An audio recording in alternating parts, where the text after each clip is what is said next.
Assalamualaikum warahmatullahi wabarakatuh. Mari kita awali kaji kita dengan membaca basmalah. Bismillahirrahmanirrahim.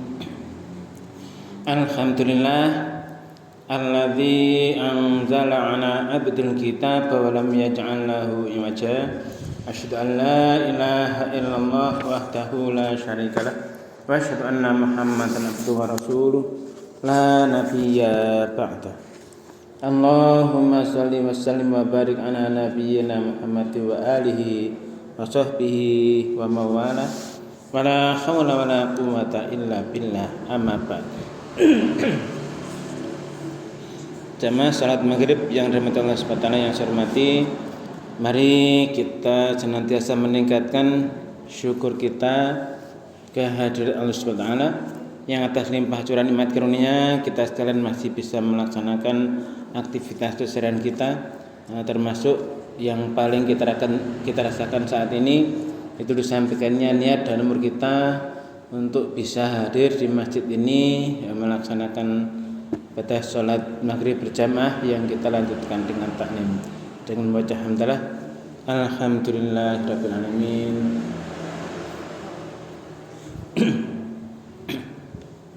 Salawat dan salam semoga tetap berlimpah kepada Rasulullah Muhammad sallallahu alaihi wasallam, keluarga, sahabat dan seluruh pengikutnya hingga yaumil qiyamah. Amin. Jamaah yang dirahmati Allah, pada pertemuan sebelumnya kita sudah membahas sampai ayat ke-11. Ke-11 doa ayat 89 itu berupa doa 89-nya doa kemarin sudah. Kemudian 10-11-nya itu Allah menjelaskan bahwa harta benda itu untuk orang-orang kafir, harta benda anak-anak itu tidak bisa sedikit pun bermanfaat, tidak bisa menolak dari sisi Allah dari mereka. Nah, mereka menjadi bahan bakarnya api neraka. Itu sama dengan kondisi kaum Fir'aun dan sebelumnya, mereka mendustakan ayat Allah, menolak, mendustakan. Akhirnya ya karena itu Allah menyiksa mereka lantaran dosa-dosa mereka. Nah, ini untuk sampai ayat yang akhir kemarin seperti itu. Nah, jamaah yang berbahagia, untuk malam ini kita lanjutkan ke ayat yang ke-12. A'udzu billahi minasyaitonir rajim. Qul lil ladzina kafaru satughlabuna wa tuhsyaruna ila jahannam. Bi'sal mihad. Ini ayat ke-12. Setelah Allah menjelaskan bagaimana harta benda anak-anak tidak bermanfaat. Nah, ini kita disuruh mengatakan ini. Jadi Rasulullah yang suruh mengatakan, sekarang ya kita semua. Qul, katakan. Nah, kita harus tegas, ya, tegas dalam keyakinan, dalam aqaid harus tegas, tidak boleh tidak boleh lemah dalam keyakinan. Tapi kalau dalam muamalah kerja duniawi, ya tetap kita lemah lembut dan sebagainya. Tapi untuk masalah akidah, keyakinan sudah pasti. Untuk orang-orang seperti ini tadi kul, katakan. Berarti nanti apa yang ada di sini ya kita harus benar-benar katakan. Ketika misalnya ada seseorang, misalnya ada orang yang sakit atau apa, nah itu terus menolong, itu tidak ditanya agamamu apa, enggak ada. Jadi tolong dulu. Nah, masalah keyakinan mereka ya biarkan saja. Tapi untuk hal keyakinan kita harus tegas. Kul, katakan. Lilladzina, li kepada alladzina, orang-orang yang kafaru. mereka ingkar, mereka menutup dirinya dari ayat Allah. Nah, ini tegas. Tidak boleh tidak boleh lembek-lembek. Apa? Kelak. Nah, satu kelak. Satu gelabuna. Nah, kelak kamu pasti akan dikalahkan. Satu gelabuna, kamu pasti akan dikalahkan nanti. Watu syaruna, dan kamu akan digiring ila jahannam, ke jahannam. Ini. Jadi ini prinsip dasar. Harus tegas. Katakan pada mereka orang-orang yang ingkar itu, yang menutup dirinya dari ayat Allah itu, yaitu ayat Allah kan baik ayat kauniyah, ayat kitabiah, terutama yang kauniyah itu banyak sekali, kitabiah itu Quran. Nah, ini sudah Allah tunjukkan ayat. Ayat itu kan berarti ayat. Itu memang hurufnya ya alif ya atau alif wawu ya, awaya atau ayaya. Itu kata dasarnya. Maksudnya adalah tanda-tanda yang membuktikan kebenaran Allah. Ini yang harus kita pahami, bukan ayat dalam bahasa Indonesia nanti ayat apa. Ini ayat itu artinya ya berarti itu tanda-tanda yang menunjukkan keberadaan suatu hal yang lain. Nih. Jadi katakan kepada orang yang ingkar itu, yang kafir itu, mereka ingkar, mereka kafir, mereka sudah menutup hatinya. Ya, apa? Satu gelabuna, kelak kamu pasti akan dikalahkan. Waktu syaruna, dan kamu pasti akan dikirim ila jahannam, ke neraka jahannam. Nah ini pasti itu sudah. Kita harus yakin. Wabi'sal mihad, wabi'sa, dan seburuk-buruk al-mihad, tempat. Jadi jahanam itu tempat yang paling buruk, seburuk-buruknya tempat di sana itu. Nah, jamaah yang berbahagia, kita tidak tahu seseorang itu kondisi akhirnya ketika dia meninggal itu seperti apa. Kalau sudah jelas orang itu meninggal misalnya dalam kondisi kafir, jelas itu pasti akan di jahanam. Tapi kalau orang itu masih hidup, kita masih terus mendakwahkan. Kalau dia menolak, ya ini kita katakan ini kita ajak terus, kita berikan terus. Ya, selama dia masih hidup, nggak tahu nanti kapan dia akan menerima petunjuk Allah itu. Kalau sampai kondisi mati, misalnya dalam kondisi tetap tidak iman, ingkar, kafir dari ayat Allah, dari Quran ini, dari kerasulan Rasulullah Muhammad SAW, maka pasti tempatnya adalah jahanam, seburuk-buruk tempat. Sehingga di sini jamaah yang berbahagia, ini kaum Yahudi dulu saat itu ketika Rasulullah sudah selesai dari perang Badar, ini kaum Yahudi itu berkumpul. Maka beliau menyampaikan kepada kaum Yahudi itu, hai kaum Yahudi, masuklah Islam, masuklah kamu ke dalam Islam sebelum Allah menimpakan pada kalian sesuatu yang telah ditimpakan pada kaum-kaum Quraisy dulu. Nah, terus mereka ngomong, hai Muhammad, mereka ngomong begitu, kamu jangan tertipu oleh dirimu sendiri, karena kamu berhasil mengalahkan golongan orang Quraisy, karena mereka itu orang bodoh dan tidak tahu perang. Demi Allah, mereka juga mengatakan memang mengaku Tuhannya juga Allah, tapi enggak mau mengimani Rasulullah. Demi Allah, jika kamu memerangi kami, maka kamu tahu bahwa kami manusia yang tangguh dan kamu tidak pantas seperti menjadi kami. Maka Allah berfirman itu tadi, katakan pada orang yang kafir itu, kamu nanti pasti akan dikalahkan dan kamu nanti akan digiring ke neraka jahanam sebagai tempat yang paling buruk. Nah, jamaah yang berbahagia, ini kondisi itu ya sampai sekarang tetap jalan terus. Orang Yahudi ya tetap seperti ini terus. Nah, ini kalau nanti ada orang per orang, kita tetap ngajak seperti tadi. kaum Yahudi, ya masuk Islamlah kalian sebelum Allah menimpakan dan sebagainya sebelum kematian datang dan sebagainya. Nah ini terus. Nah, kalau mereka tetap menolak, ya kita tinggal mengatakan ya udah, kamu nanti pasti akan dikalahkan. Nah, kalau kamu tetap seperti itu, ya udah itu seperti itu. Neraka jahanam nanti menjadi tempat yang paling buruk. Nah, sehingga jamaah yang berbahagia, ini adalah kondisi yang kita harus tegas.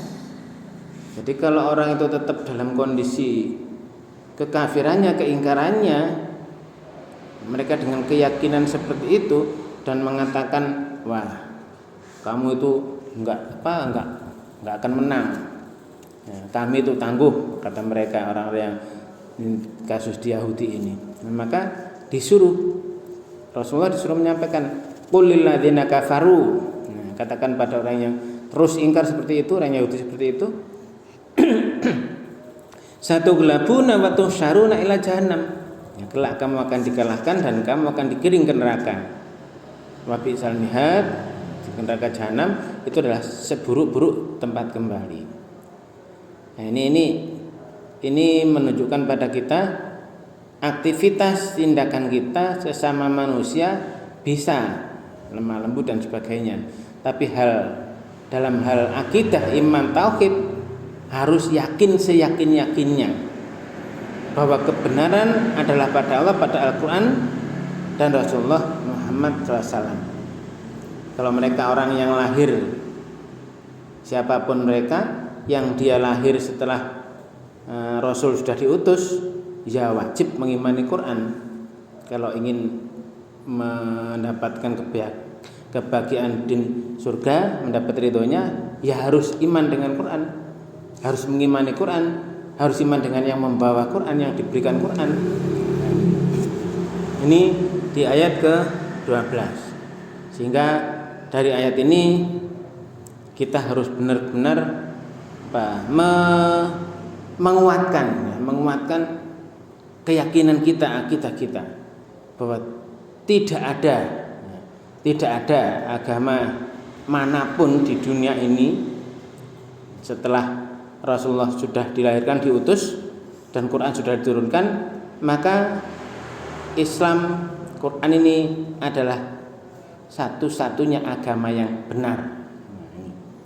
Ini kita harus benar-benar yakin, sudah harus tegas.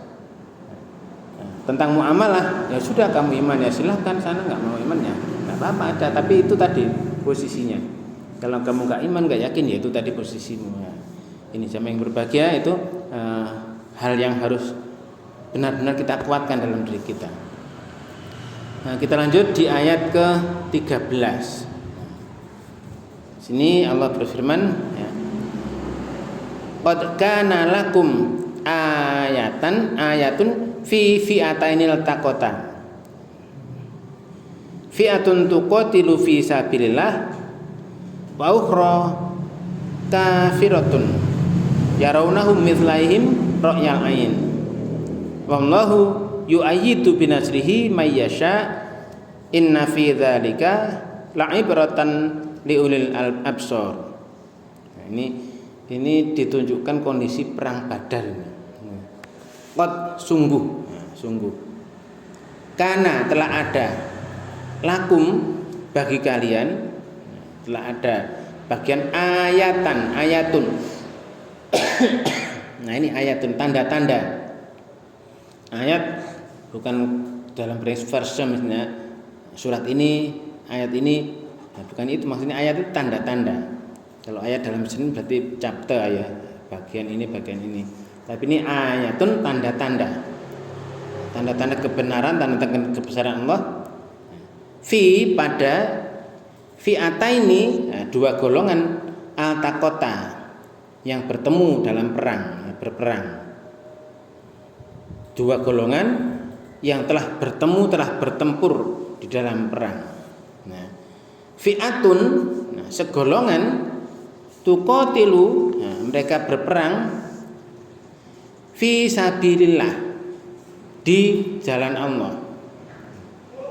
Nah, ini Allah menjelaskan bahwa telah sungguh benar-benar telah ada bagi kalian tanda-tanda kebesaran Allah ya, fi fi'ataini iltaqata, pada fi'ataini dua golongan iltaqata yang bertemu dalam dan berperang. Fi'atun segolongan tuqatilu berperang fi sabilillah di jalan Allah, di jalan Allah, wa ukhra yang lain kafiratun dalam kondisi ini tadi berperang di kekafiran, di golongan kekafiran, di pihak kekafiran. Yarawnahum kalian melihat mereka melihat ini yarawnahum. Nah, di sini kamu melihat mereka mitlaihim mereka melihat ya, jadi orang yang berperang di jalan kafir tadi ya, melihat mereka orang yang beriman, yarawnahum mereka melihat mereka yang kafir melihat orang yang beriman, mereka beriman mitlaihim dua kali sebanyak mereka, maksudnya dalam pandangannya itu ro'yal ain, dengan pandangan mata yang benar. Jadi di sini mereka orang kafir itu orang yang kafir tadi melihat ini dengan mata mereka sendiri, seolah-olah itu jumlah orang yang beriman itu dua kali jumlah mereka. Padahal di perang Badar itu kan jumlah kaum muslimin hanya sepertiganya ya. Nah, ini sedikit sekali. Nah ini mereka orang yang kafir tadi melihat mereka yang kafir melihat orang yang beriman ya, mitlahim sebanyak dua kali mereka. Roh yang lain dengan pandangan mata sendiri. Nah ini adalah di sini Allah menjelaskan wallahu, dan Allah yu'ayyidu menguatkan binasrihi dengan pertolongannya mayyasha man siapa saja yang yasha'u dia kehendaki. Inna fi dzalika sungguh fi pada dzalika yang demikian itu la benar-benar terdapat ya, ibrotan pelajaran, benar-benar ada pelajaran li bagi ulil absor orang yang mempunyai penglihatan. Nah, jamaah yang berbahagia, jadi di sini Allah menjelaskan ini mereka yang kafir itu melihat orang beriman itu dengan mata kepalanya sendiri, seolah-olah kelompok lain ya, kelompok orang yang beriman itu dua kali lipat jumlah mereka. Nah, sehingga di sini para ulama menjelaskan itu adalah bentuk pertolongan Allah seperti Allah jelaskan sendiri. Wallahu yu'ayyidu binasrihi mayyasha. Dan Allah menguatkan dengan pertolongannya binasrihi mayyasha siapapun yang dia kehendaki. Nah, jamaah yang berbahagia, di sini kalau dilihat, nah di sini dari riwayat Muhammad bin Ishaq ini meriwayatkan dari Urwah bin Zubair, tatkala Rasulullah itu menanyai budak hitam dari Bani Hajjaj ya, mengenai jumlah kaum Quraisy, maka dia mengatakan banyak. Terus Nabi bertanya, mereka menyembelih berapa ekor unta setiap harinya? Nah, dia menjawab kadang-kadang 9, kadang-kadang 10. Berarti jumlah mereka antara 900 sampai 1000 orang. Padahal orang beriman saat itu sekitar 300-an. Nah, di sini yang jelas Allah Ta'ala menjadikan jumlah kaum musyrik itu dalam pandangan mereka, dalam orang musyrik dipandang oleh kaum mukmin ini jumlahnya sedikit, tapi orang mukmin melihat, nah orang kafir melihat orang mukmin jumlahnya banyak. Orang yang beriman ini di memandang sebagai kaum musyrik tadi menyedikitkan, jadi lebih sedikit. Nah ini supaya nanti masing-masing itu berperang tenanan, bertempur tenanan.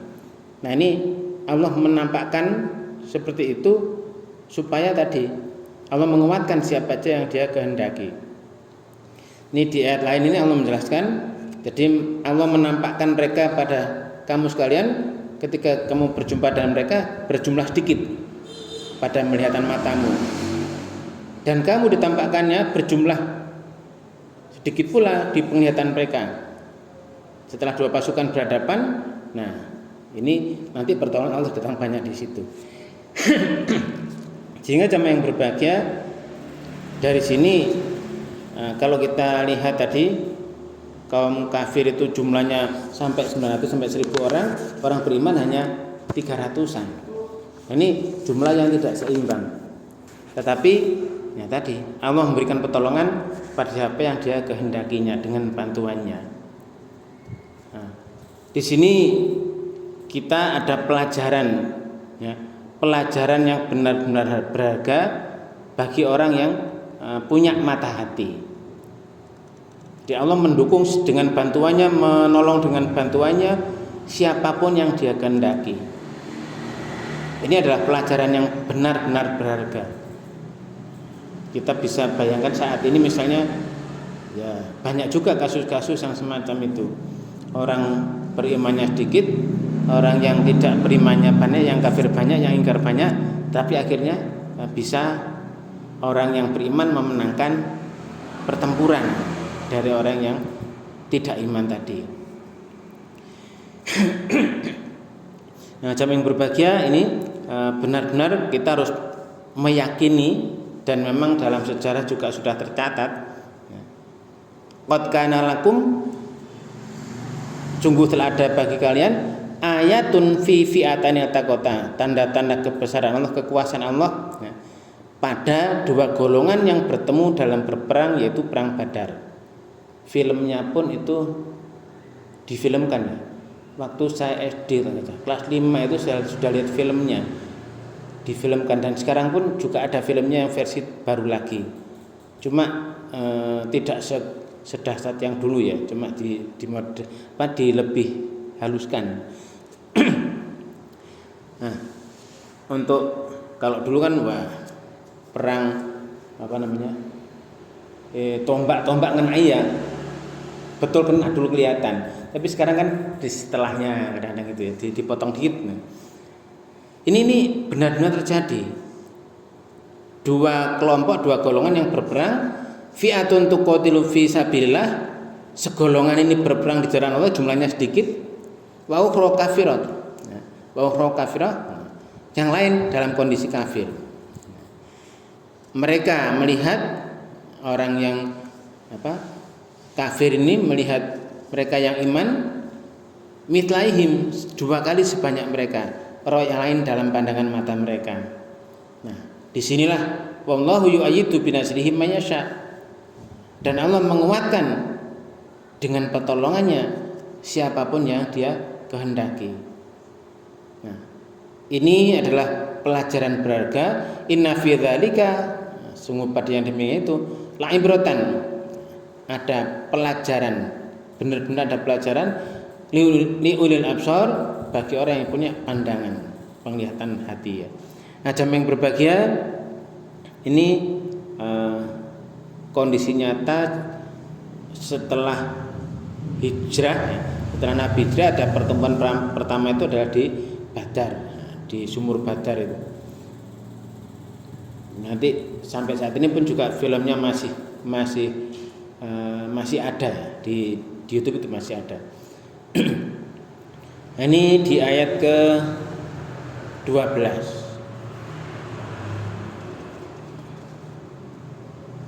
Ayat 13 ya, 13 tadi. Sekarang kita lanjut ke ayat 14, tadi 13, sekarang ayat ke-14. Nah, setelah Allah menjelaskan kondisi perang Badar yang Allah memberikan pertolongan, dan orang kafir pasti akan dikalahkan dan digiring ke neraka jahanam sebagai seburuk-buruk tempat, maka untuk selanjutnya ini Allah menjelaskan tentang kondisi manusia umumnya, yaitu zuyyina lin-nasi hubbus syahawati minan nisa'i wal banina wal qanatiril muqantarati minadh dhahabi wal fiddah wal khailil musawwamati wal an'ami wal harth. Dzalika mata'ul hayatid dunya. Wallahu indahu husnul ma'ab. Ini Allah menjelaskan kondisi manusia sampai nanti kiamat juga berlaku. Zujina, jadi dijadikan indah adalah dijadikan pandangan yang indah linasi bagi manusia.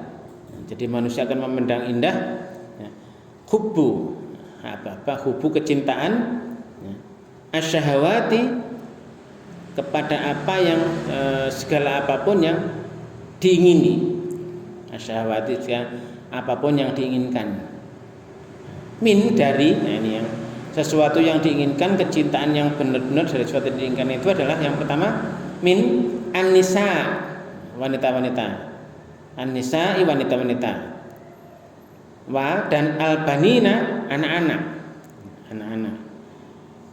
wa dal al-muqantarati wal banina wal qanatiri dan harta, al-qanatiri harta,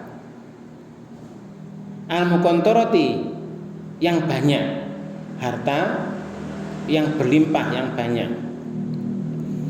Di sini dijelaskan lebih lanjut min dari apa? Az-zahabi, emas, harta yang banyak di jenis emas, wal fiddati dan perak. Dari harta yang banyak dari jenis emas dan perak. Nah, tapi sekarang kan sudah ya tetap emas tetap iya. Sebagai apa nih? Di bank-bank itu juga ada apa ya? Nilai tukarnya katanya disamakan dengan emas, tapi yang nggak tahu kenyataannya. Kertas-kertas hanya sebagai bukti-bukti aja. Tapi ini Allah menjelaskan harta yang banyak itu al-qanatirul muqantarati, harta yang berlimpah itu minadz dzahabi dari jenis emas, wal fiddah dan perak. Kemudian wa dan al-khairil musawwamati, kuda pilihan.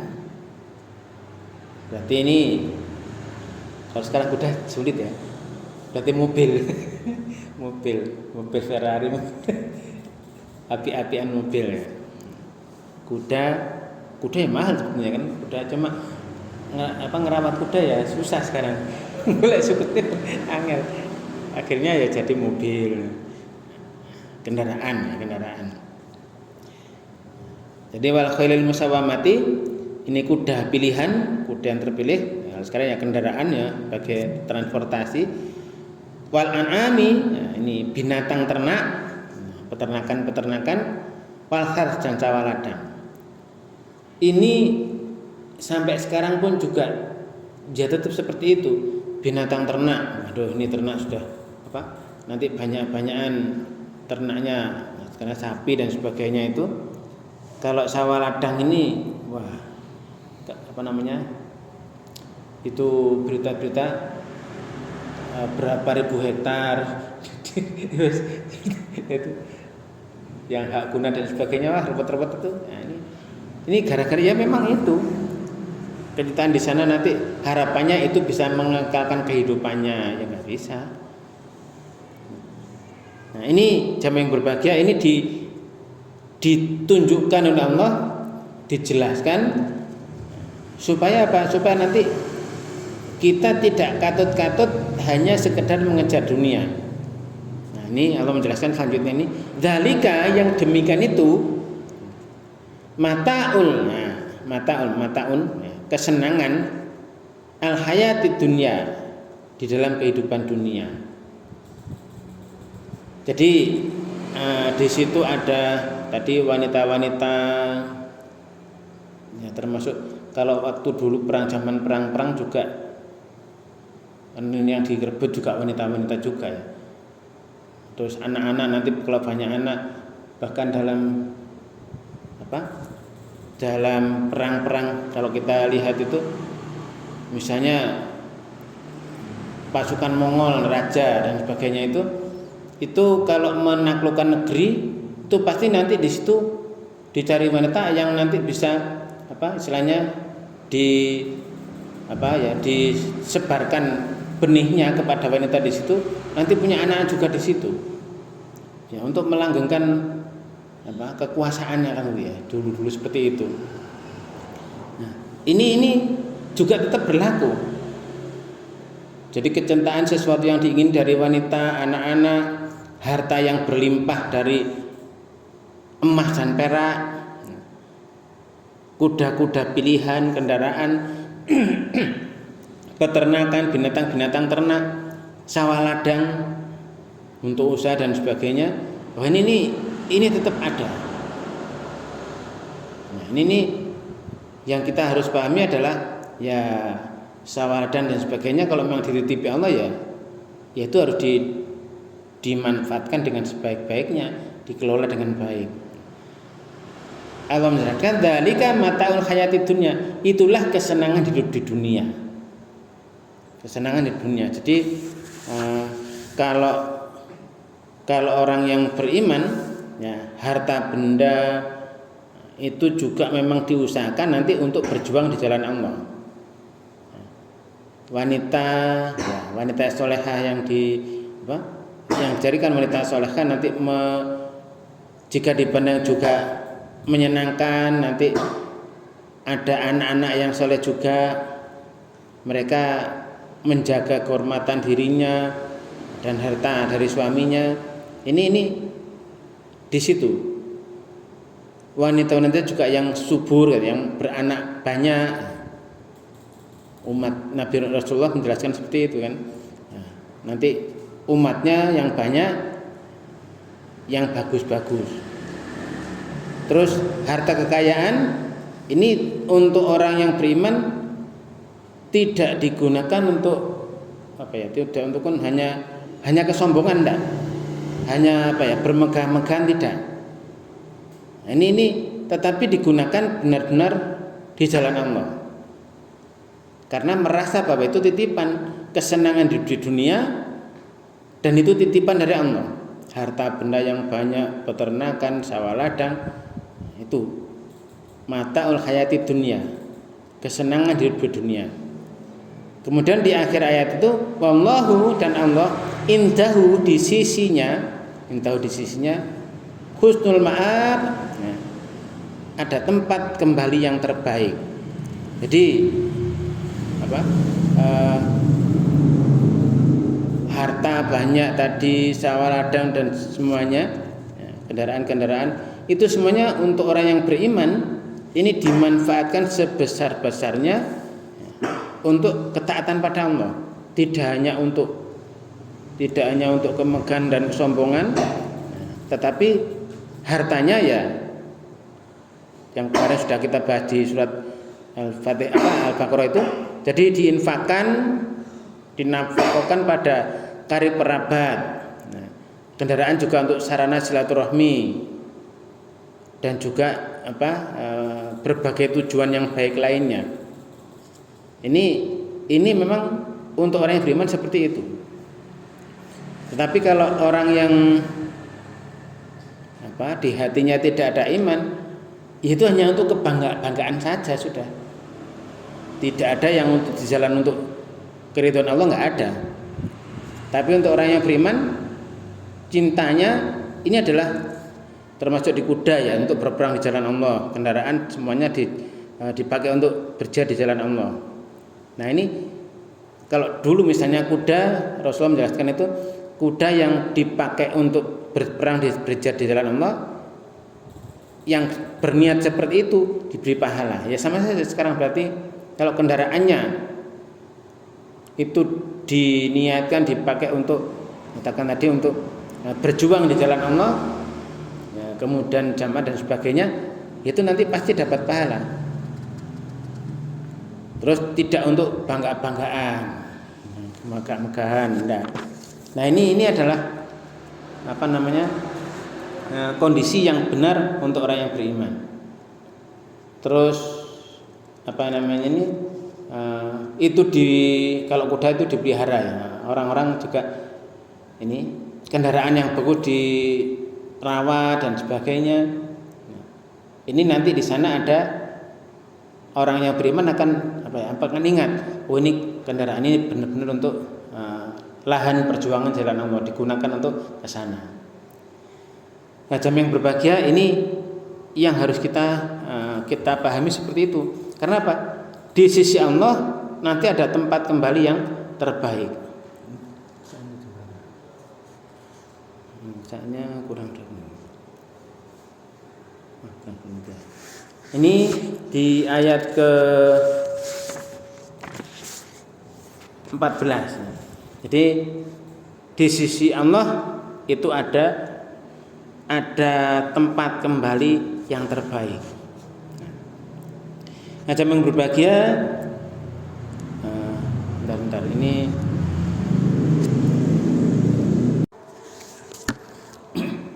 ya, kita lanjut kembali di ayat ke-14.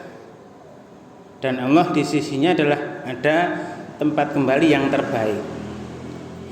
Di ayat 15 ini Allah berfirman ya, qul a'unabbiukum bi khairin min dzalikum lilladzina taqaw inda rabbihim jannatun tajri min tahtiha al-anhar khalidina fiha wa azwajun mutahharah wa ridwanun minallah wallahu basirun bil ibad. Nah, ini Allah menjelaskan setelah kondisi tadi ayat 14 seperti itu dijadikan pandangan indah untuk semua manusia, ya, maka di sini kul katakan apa? Nah, apakah unabiukum aku beritakan kepadamu. Jadi inginkah aku kabarkan kepada kalian dengan khairin yang lebih baik min dari dzalikum yang demikian tadi itu. Nah, yang demikian tadi itu tadi kesukaan kecintaan pada wanita, anak-anak, harta benda yang banyak dari emas dan perak, peternakan, kemudian sawah ladang. Itu kesenangan di dunia. Maka katakan, inginkah aku kabarkan pada kalian bi khairin min dzalikum yang lebih baik dari yang demikian itu? Nah, apa? Ini lilladzina taqau kepada alladzina orang mereka yang taqwa yang bertakwa. Untuk orang yang bertakwa itu, nah, ini untuk orang yang bertakwa ada yang lebih baik dari itu bagi orang yang bertakwa, yaitu inda rabbihim, di sisi Rabb mereka. Untuk orang yang bertakwa ini ada jannatun, ada surga tajri yang mengalir min tahtiha, di bawahnya al-anhar, sungai-sungai. Nah, jadi bagi orang yang bertakwa ini ada yang lebih baik dari itu tadi, yaitu apa? Nah, ini di sisi mereka nanti ada surga yang mengalir di bawahnya banyak sungai. Khalidina fiha, mereka kekal di dalamnya. Nih. Jadi kalau di dunia hanya seperti itu, orang beriman kadang-kadang dilecehkan, dengan orang yang tidak iman katanya dianggap bodoh dan sebagainya. Wong kerja angel-angel kok dizakatno dan sebagainya. Nah, kenapa dikasihkan orang, kenapa diinfakkan? Nah, ini bagi orang yang bertakwa benar-benar ini ternyata ini nanti di sisi Rabb orang yang beriman tadi, yang bertakwa tadi, ada surga. Nah, dia dapat surga yang mengalir sungai-sungai yang di bawahnya. Banyak ada sungai, banyak sungai, dan mereka kekal di dalamnya. Nah, ini kita harus yakin bagi orang yang bertakwa ada seperti itu. Dan lagi ada nanti wazwajun, dan pasangan-pasangan atau istri-istri yang mutahharoh, yang disucikan. Jadi pasangan-pasangan atau istri-istri yang disucikan. Waridwan dan keridhaan, mendapatkan keridhaan minallah dari Allah. Nah, ini yang bisa menjadikan menggugah semangat orang yang bertakwa. Orang yang beriman bertakwa walaupun di kehidupan ini hartanya tidak banyak, hartanya tidak banyak, sawahnya juga mungkin ya nggak punya, terus peternakan juga nggak bisa beternak, nggak punya. Dia berjuang benar-benar di jalan Allah, menegakkan kalimat Allah, ini menolong agama Allah, itu ada itu nanti diberi balasan di surga, nanti ada banyak, nanti sudah di sana ada pasangan-pasangan yang disucikan, apalagi dengan keridhaan Allah. Wallahu basirun bil ibad, dan Allah wallahu basirun maha melihat bil ibad pada hamba-hambanya. Siapa yang bekerja dengan serius sungguh-sungguh, nanti pasti akan diberi balasan. Nah, sehingga jamaah yang berbahagia, untuk orang yang beriman jangan silau, gitu. Jangan silau, jangan merasa pokoknya merasa takjub kagum pada mereka yang tidak beriman, kok hartanya banyak loh. Kadang-kadang mereka kan tidak mikir halal haram, gitu.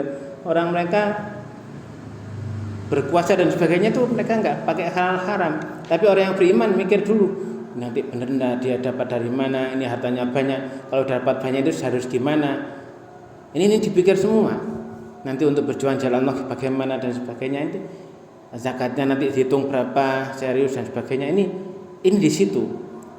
Tapi untuk orang yang hartanya mungkin orang yang beriman yang hartanya sedikit, jangan silau, jangan kagum, jangan takjub dengan harta orang yang kafir yang bebas berusaha berlalu lalang di bumi dengan usaha nggak karu-karuannya. Kita jangan. Ya sudah, kita benar-benar berjuang jalan Allah, melaksanakan hukum Allah, menegakkan hukum Allah. Dan Allah pasti melihat hamba-hambanya. Siapa yang benar-benar individu bagian orang yang beriman tadi, Allah pasti akan melihat masing-masing itu. Nah, jam yang berbahagia, kiranya itu yang bisa kita bahas, sehingga kita harus yakin orang yang beriman nanti di sisi Allah ada balasan yang luar biasa, ada keridhaan dan ada dimasukkan ke dalam surganya. Mudah-mudahan kita juga nanti akan seperti itu, dimasukkan ke dalam surga Allah Subhanahu wa taala dan diberi keridhaannya. Amin. Mari kita akhiri kaji kita dengan membaca hamdalah dan doa tafatul majlis. Alhamdulillah, amin. Subhanakallahumma wa bihamdika asyhadu an la ilaha illa anta astaghfiruka wa atubu ilaik. Terima kasih atas segala perhatian, mohon maaf atas segala kekurangan. Wabillahi taufiq wal hidayah. Assalamualaikum warahmatullahi wabarakatuh.